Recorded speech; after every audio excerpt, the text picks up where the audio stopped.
Hello, class. This is your quiz 2 review covering chapters 4 and 5. Good stress is also known as positive stress.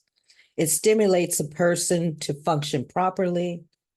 One example is an expectant mom who's pregnant from 9 months, then labors for X number of hours to deliver their beautiful pride and joy.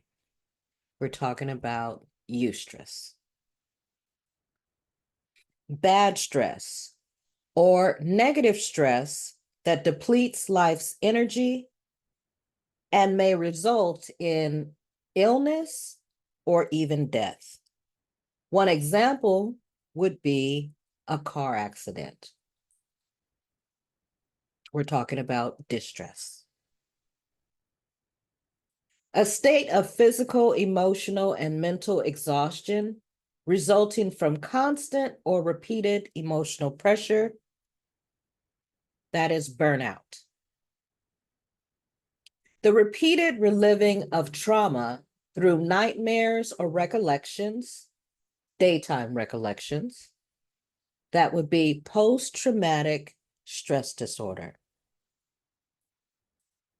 When the body naturally attains a stable and consistent physiological state, it's called homeostasis. Homeostasis, or rather the illustration that you see on the screen, is a theory that was developed by Dr. Hans Selye. And in this theory, it shows that where the body is trying to maintain a consistent balanced state. But when we come in contact with stress and stressors, it causes our body to go into what's called mm,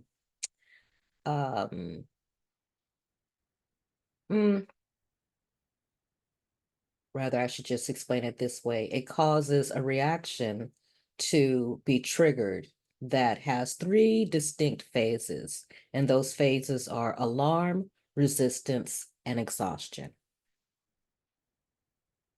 A practice in which individuals use a technique such as mindfulness or focusing the mind on a particular object, thought, or activity to train attention and awareness and achieve a mentally clear, emotionally calm, and stable state. We're talking about meditation. This practice ranges from ancient yoga techniques to the silence of Quakers. The non-specific response of the body to any demands made upon it is the definition of stress. A specific or non-specific response agent or situation causes the body to respond to stress. These are stressors. Compared to most forms of exercise, blank has a greater positive impact on mood and anxiety. It's a union of mind, body, and spirit, and approximately 14.9, nearly 15 million Americans practice it. This is yoga. A chronic inability to make choices or decisions, experience fatigue, and a sense of being overwhelmed by demands and details are symptoms of poor time management. Dr. Hans Selye developed the blank blank model of the stress response.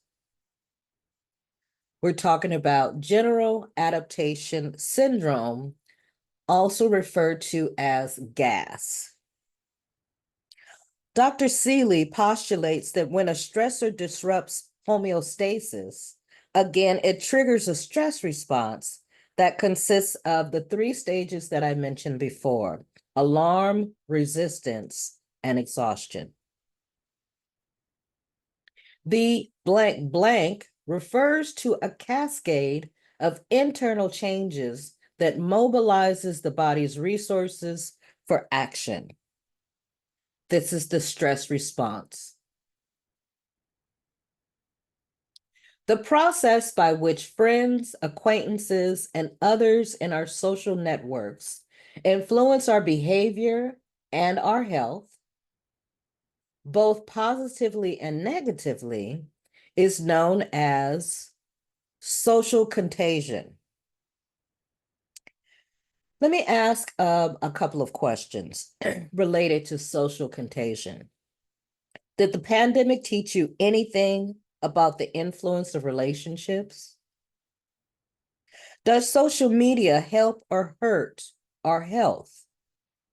And do the people I hang around influence good habits or bad habits? Something to think about. The acts of helping or giving to others without thought of self-benefit is altruism.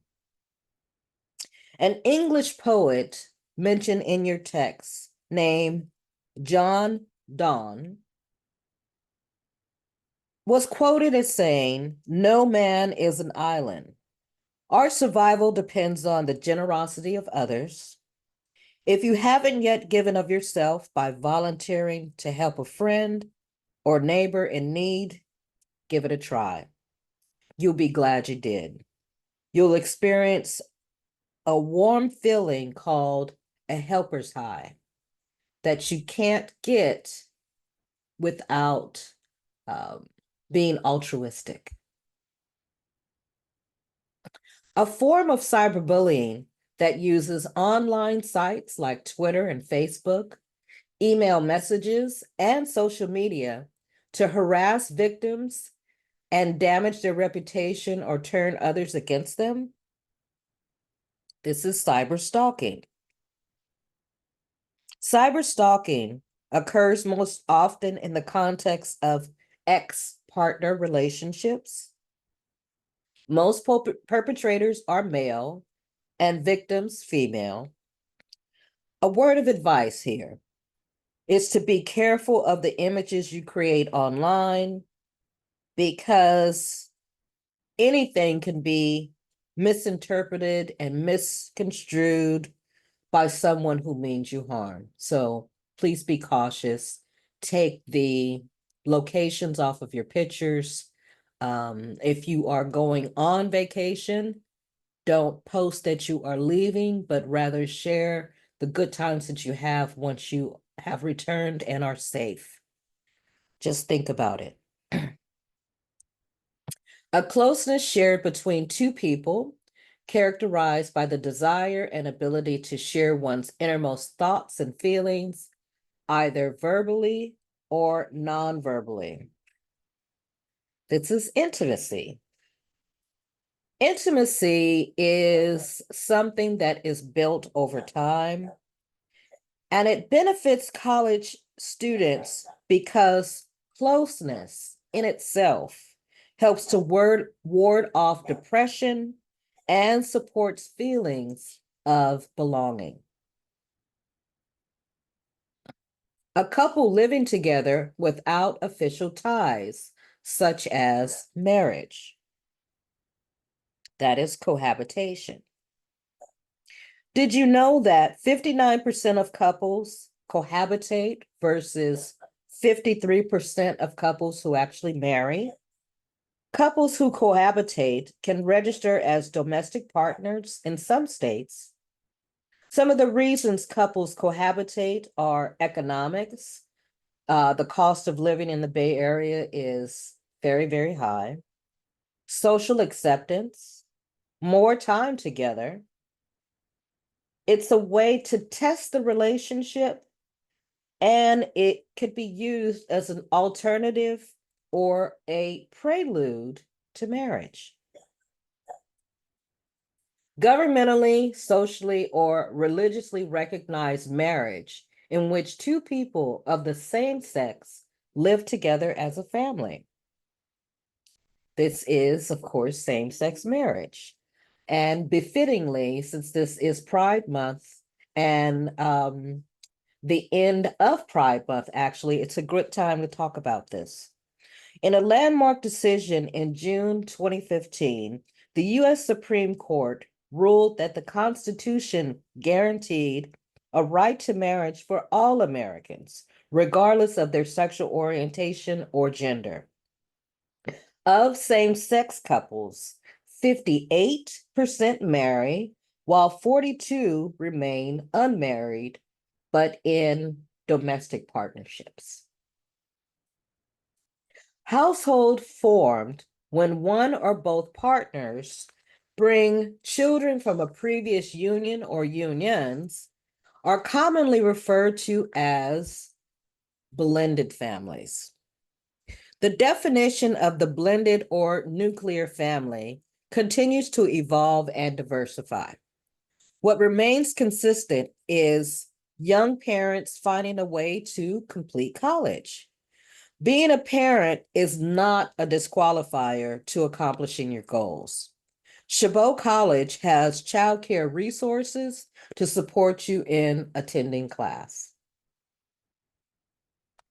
Sharing personal information and experiences with another that they would not otherwise discover, and it involves risk and vulnerability. We're talking about self-disclosure. Deliberate, repeated, and hostile actions that use information and communication technologies, including online web pages and text messages, to harm others by intimidation, control, manipulation, false accusations, or humiliation. We're talking about cyberbullying.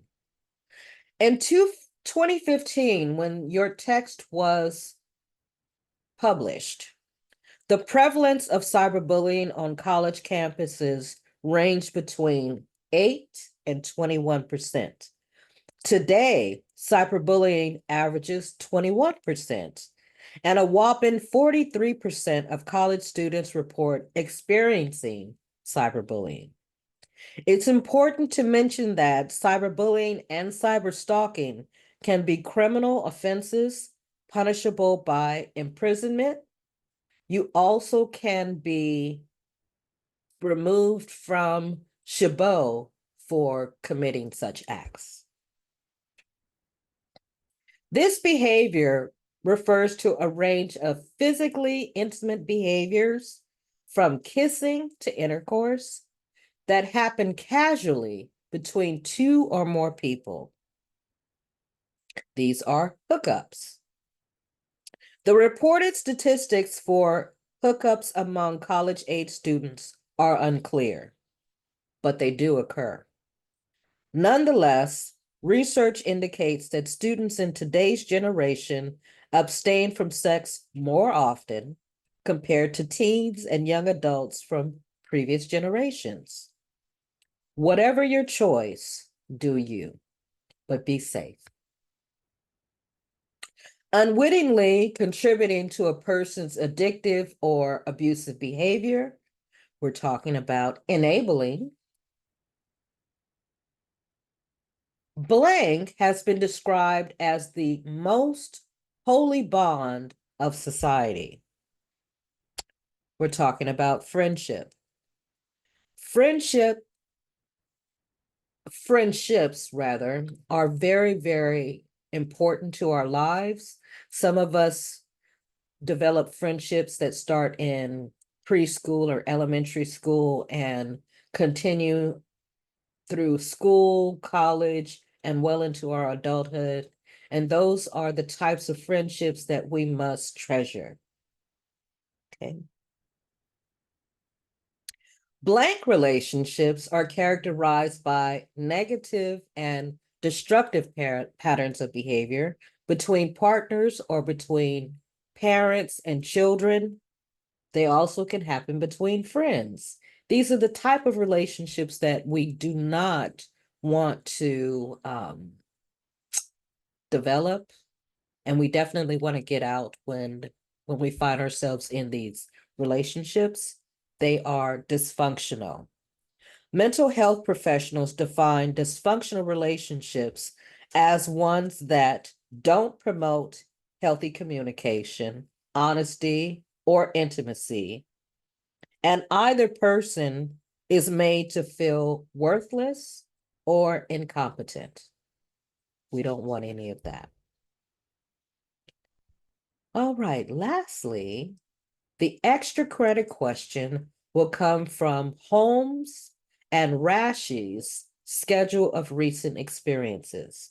If you haven't yet done this document, completed this document, do your best to review it before the quiz so you can answer that question correctly. Your quiz will open on Friday, July 5th, the day after the holiday. Will stay open through the weekend and will close on Monday at 11:59 p.m. So that gives you 72 hours as opposed to 24 hours to complete the quiz.